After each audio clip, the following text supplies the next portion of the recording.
الله الرحمن الرحيم.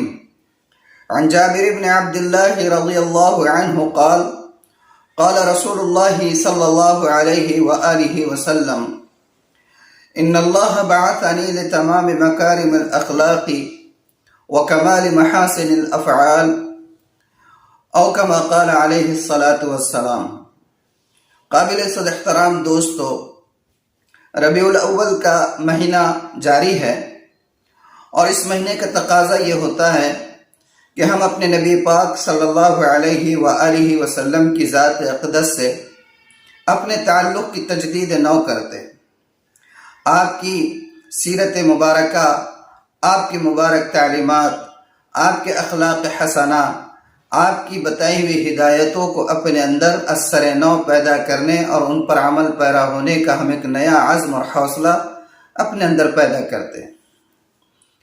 لیکن بہت افسوس کے ساتھ یہ کہنا پڑتا ہے کہ عام طور پر ہم ماہ ربیع الاول میں جس قدر آپ کی مبارک تعلیمات سے دور ہوتے ہیں یا آپ کی مبارک تعلیمات، آپ کے ارشادات عالیہ اور آپ کے افعال مبارک سے ہٹ کر جو کام ہم اس مہینے میں کرتے ہیں وہ دیگر مہینوں میں کم کر پاتے ہیں۔ آج جو حدیث میں نے آپ کے سامنے پڑھی ہے اسی کی روشنی میں آپ سے محبت اور آپ کے اعمال مبارک کے مطابق اپنے اعمال کا موازنہ کرنے کی ہم کوشش کریں گے۔ سب سے پہلے تو اس حدیث کا ترجمہ جو میں نے ابھی پڑھی ہے آپ کے سامنے پیش کرتا ہوں۔ حضرت جابر بن عبداللہ رضی اللہ عنہ کہتے ہیں کہ نبی کریم صلی اللہ علیہ وآلہ وسلم نے فرمایا کہ اللہ تعالیٰ نے مجھے اخلاق حسنہ اور اچھے اعمال کی تکمیل کے لیے مبعوث فرمایا ہے۔ اس طرح کی اور اس نوعیت کی کچھ اور حدیثیں بھی دیگر کتب احادیث میں وارد ہوئی ہے مختصر سے الفاظ کے ساتھ۔ مثلا ایک حدیث ہے، اللہ کے رسول صلی اللہ علیہ وآلہ وسلم نے فرمایا انما بعثت لاتمم مکارم الاخلاق، کہ اللہ تعالیٰ نے مجھے اخلاق حسنہ کی تکمیل کے لیے مبعوث فرمایا ہے۔ گویا اللہ کے رسول صلی اللہ علیہ وآلہ وسلم یہ فرما رہے ہیں کہ میری بعثت کا مقصد یہ ہے کہ میں اچھے اور پاکیزہ اخلاق کی تکمیل کروں، اس کی تعلیم دوں، اس کی رہبری کروں۔ یہ میری بعثت کا اصل مقصد ہے۔ اب ہم تھوڑا سا اس حدیث کی روشنی میں اپنے موجودہ حالات کا جائزہ لیتے ہیں۔ موجودہ حالات کیا بلکہ کہنا چاہیے کہ ہم اپنے گریبان میں جھانک کر خود اپنا جائزہ لیتے ہیں کہ کیا ہمارے افعال، ہمارے اعمال اور ہماری حرکتیں اللہ کے رسول صلی اللہ علیہ وآلہ وسلم کی مبارک تعلیمات کے مطابق ہے یا ہم اس سے ہٹ کر کچھ کام کر رہے ہیں۔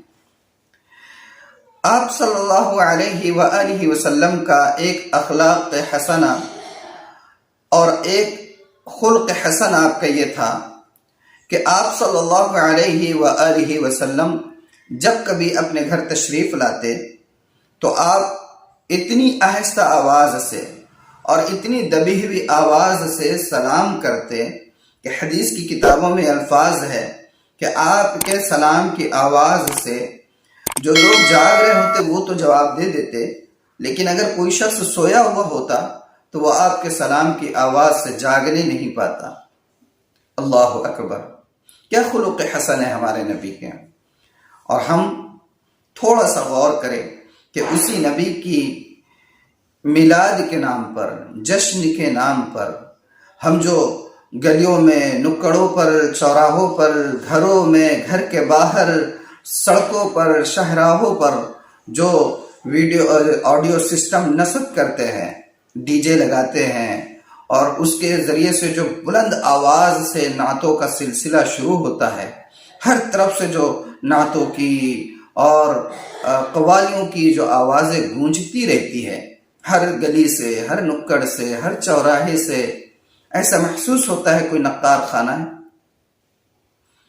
پڑوس میں کوئی ضعیف شخص ہے جو سونا چاہ رہا ہے، کوئی دل کا مریض ہے جسے زیادہ آواز سے تکلیف ہو سکتی ہے، کوئی چھوٹا سا شیرخوار بچہ ہے، کوئی رات بھر کا جاگا ہوا ہے، اور اگر رات میں بجا رہے ہو تو فطری طور پر سونے کا وقت ہے، خیال ہے بجائے جا رہے ہیں لوگ۔ اور جس شخص کی آمد کے خوشی میں یہ چیزیں کی جا رہی ہے، خود اسی کا مبارک معمول یہ ہے کہ آپ اتنی آہستہ سے سلام کرتے کہ اگر کوئی شخص سویا ہوا ہے تو وہ جاگ نہیں سکتا تھا اس آواز سے۔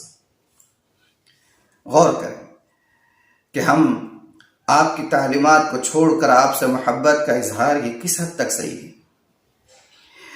ایسے ہی نبی کریم صلی اللہ علیہ وآلہ وسلم کا ایک اور ارشاد گرامی قدر ہے۔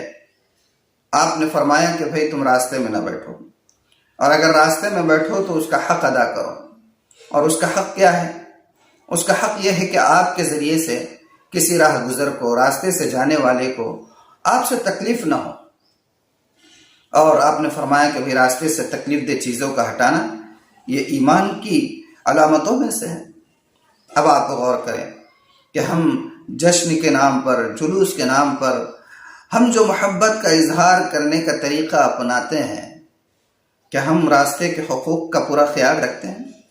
راہ گزر کو کسی کو جلدی جانا ہے، ہاسپٹل پہنچنا ہے، کوئی دواخانے میں ایڈمٹ ہے، کوئی جہاں کہیں کے عالم میں ہے، کسی کے یہاں خوشی کا کوئی موقع ہے، کسی کے یہاں غم کا کوئی موقع ہے، اور وہ جلد سے نکلنا چاہتا ہے، اور ہم جوش جنوں میں، جوش محبت میں وہ ہنگامہ آرائی کرتے ہیں کہ اللہ کی پناہ غور کریں۔ ہر کام میں اللہ کے رسول صلی اللہ علیہ وآلہ وسلم کی سیرت مبارکہ، آپ کی مبارک تعلیمات کو اپنے پیش نظر رکھنا یہ ایمان کا تقاضا ہے۔ اللہ کے رسول صلی اللہ علیہ وآلہ وسلم کی ایسی ہی ایک تعلیم ہے۔ آپ نے فرمایا اکرم الخبزہ، رزق کی، اناج کی، روٹی کی عزت کرو۔ ہم دیکھتے ہیں صحابہ کرام کی مبارک زندگیوں میں اس پر عمل ملتا ہے۔ حضرت حذیفہ ابن الیمان رضی اللہ عنہ جب شاہ ایران کے محل میں پہنچے اور وہاں دسترخوان لگایا گیا، کھانے کے لیے سب بیٹھے ہیں، سارے درباری موجود ہے، حواری موجود ہے، خود شاہ ایران بھی دسترخوان پر موجود ہے، اور حضرت حذیفہ بھی بیٹھے ہوئے ہیں۔ کھانا کھاتے ہوئے حضرت حذیفہ ابن الیمان رضی اللہ عنہ کے دست مبارک سے ایک لقمہ نیچے گر جاتا ہے۔ حضرت حذیفہ اس لقمے کو اٹھا کر کھانے لگتے ہیں، تو آپ کے ساتھ جو صحابہ تھے انہوں نے چپکے سے، آہستہ سے آپ کے کان میں کہا کہ حضرت کیا کر رہے ہو؟ کس کے دسترخوان پر آپ بیٹھے ہوئے ہیں؟ یہ شاہ ایران کا دسترخوان ہے۔ یہ لوگ نیچے گری ہوئی چیز کو اٹھا کر کھانا معیوب سمجھتے ہیں۔ ان صاحب نے تو آہستہ سے کان میں کہا تھا کہ حضرت یہ کیا کر رہے ہو؟ یہ شاہ ایران کا دسترخوان ہے، گری ہوئی چیز کو اٹھا کر کھانا یہ لوگ معیوب سمجھتے ہیں۔ لیکن حضرت حذیفہ ابن الیمان نے بآواز بلند یہ کہا، اَأَتْرُكُ سُنَّةَ حَبِيبِ لِهَؤُلَاءِ الْحُمَقَاءِ، کہ کیا میں ان بے وقوفوں کی وجہ سے میرے محبوب صلی اللہ علیہ وآلہ وسلم کی مبارک سنت اور آپ کے مبارک طریقے کو چھوڑ دوں گا؟ آپ نے وہ لقمہ اٹھایا اور کھا لیا۔ یہ ہے سنتوں پر عمل پیرا ہونے کا جذبہ۔ اب ہم غور کریں کہ ہم اس مبارک مہینے میں آپ صلی اللہ علیہ وآلہ وسلم کے ورود مسعود کے نام پر جو مٹھائیاں تقسیم کرتے ہیں، شیرینیوں کی تقسیم کا یا کھانوں کے پکا کر تقسیم کرنے کا جو سسٹم ہمارے ہاں پایا جاتا ہے، اور تقسیم کے دوران جو بے اعتدالی، جو بے حرمتی رزق کی جاتی ہے، اور جو افراتفری کا ماحول اور عالم ہوتا ہے، کبھی غور کیا کہ کیا یہ عمل، یہ طریقہ اور یہ نہج جسے ہم اپنا رہے ہیں خود اسی کے عمل، طریقے اور نہج کے مطابق ہے جس کے نام پر ہم کر رہے ہیں؟ تو اللہ تعالی ہمیں ہوش کے ناخن لینے کی توفیق عطا فرمائے۔ اس مبارک مہینے میں ہمیں چاہیے کہ ہم اپنے نبی پاک صلی اللہ علیہ وآلہ وسلم کی ذات اقدس سے اپنے تعلق اور اپنے محبت کے جذبے کی تجدید کریں۔ اللہ تعالی عمل کی توفیق عطا فرمائے۔ والسلام علیکم ورحمۃ اللہ وبرکاتہ۔